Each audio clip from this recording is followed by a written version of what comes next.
I've been running my 3D printer for a few days now, and I basically just want to show it off a little bit. I have printed a lot of small Stanford bunnies, pretty well known on the internet, a download that a lot of people like to print. So I'm printing now a really huge one with my new 3D printer. You can see it here doing its thing, and notice how quiet the printer is and how fast it is.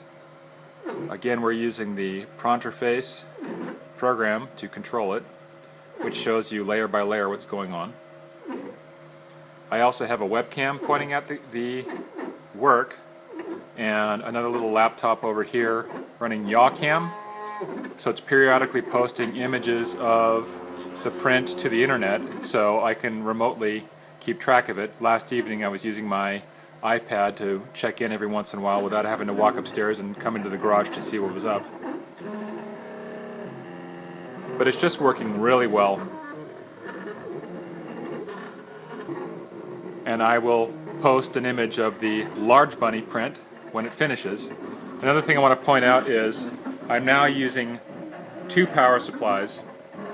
I'm using a 12-volt supply for the 5-amp rail of the ramps board here,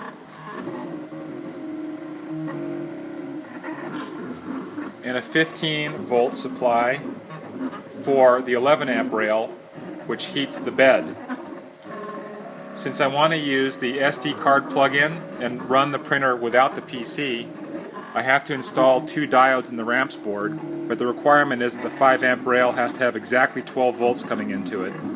And so I went ahead and separated the 12-volt and 15-volt supply. I tried turning the supply down to 12 volts for both rails, but the heated bed just wouldn't make it to 110C, so there simply wasn't enough power going to heat the bed effectively. At 15 volts, it's plenty of power to come up to 110 volts C relatively quickly.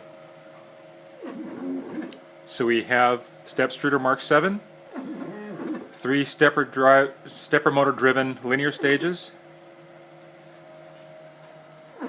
the ramps circuit board with all the little stepper motor controllers. I've added a fan to keep the ramps board cool, my webcam looking at the work, and everything's running very happily.